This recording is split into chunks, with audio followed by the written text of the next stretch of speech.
right, in this one I want to look at a little bit about current liabilities and what we find within current liabilities.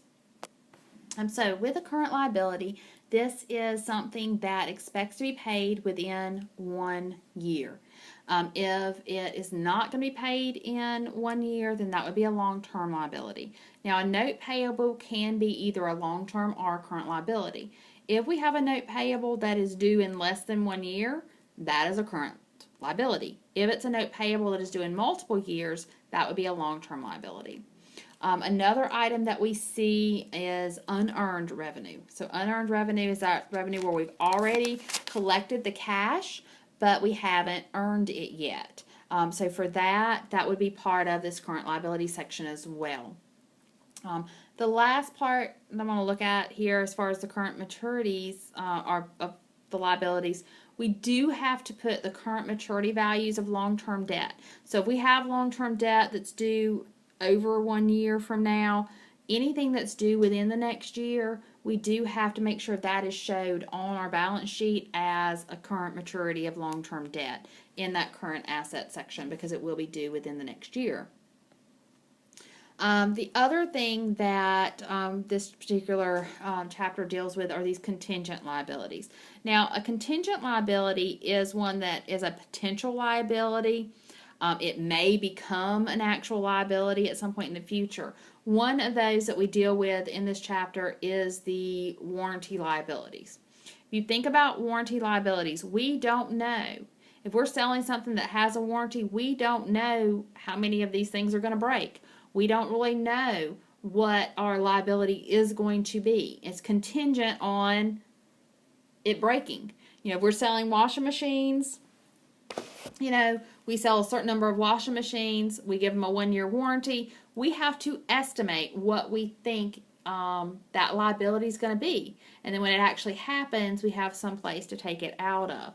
And so that's what we look at with warranty liabilities, is we actually have to record it in the period in which we make the sale. And we use this generally based on some type of historical data that we have out there where a certain percentage of our washing machines have required warranty to be fixed under warranty. And so we look at that and we come up with an estimate of what we think the liability expense will be for this period of time.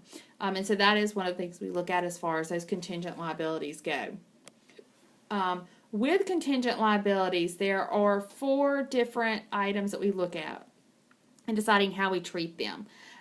If we have a contingent liability that is probable. Now, probable means it is likely to occur. So if it's probable, likely to occur, and we can estimate the dollar amount for it, we would record that liability. We would record it and we would disclose it in the notes to our financial statements. We would tell what we had done, what was recorded, why it was recorded, and what was going on. If a liability is probable, but we can't really estimate the amount, then we can't record the liability because we don't have a dollar amount for it. In this case, we would disclose that we possibly, or that we are probably going to have an expense out there in the future, but we don't know what it is going to be, and we would disclose that in the notes to the financial statements. The next step we have is reasonably possible. And when we deal with reasonably possible, this is something that we would disclose in the financial statements. Reasonably possible means it could happen.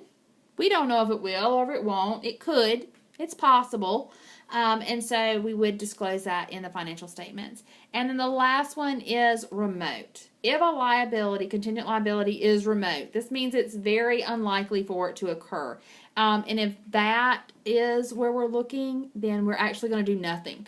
We wouldn't record it, we wouldn't disclose it, we would do nothing at all with it if it's there. You will have to know these items and how they fit in and what you do with them. So if it's probable and estimated, record it and disclose it. If it's just probable or reasonably possible, if it's probable and you don't know how much it's going to be, or if it's reasonably possible, then we disclose it, and if it's remote, we do nothing.